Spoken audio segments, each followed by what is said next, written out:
Everyone,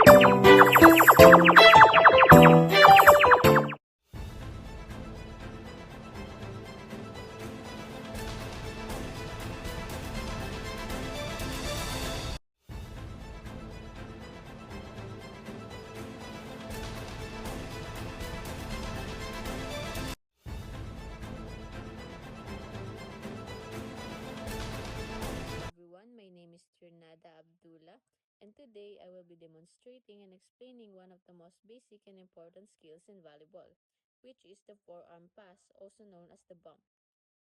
The forearm pass is commonly used to receive a serve or a hit from the opponent. It is usually the first contact of the ball, making it very important in setting up a successful play for your team. Let's start with the proper body position. First, stand with your feet shoulder width apart. One foot should be slightly in front of the other to help maintain balance. Next, bend your knees slightly and keep your body relaxed.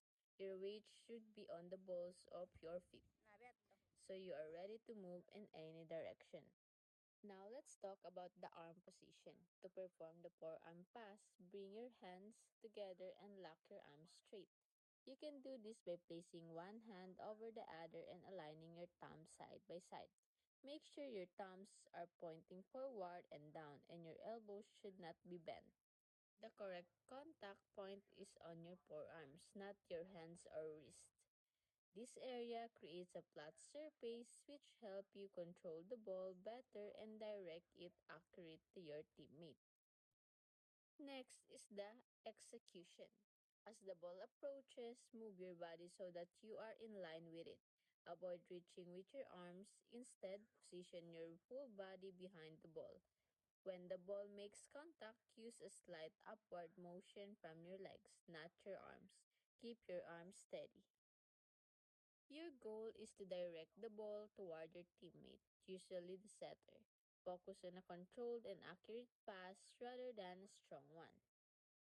Now let's go over some common mistakes. Avoid swinging your arms too much, bending your elbows, or contacting the ball with your hands. Also, do not stand too stiff. Always bend your knees and stay ready. In conclusion, the forearm pass is a fundamental skill that helps us start every play in volleyball. With proper technique and practice, you can improve your passing and support your team.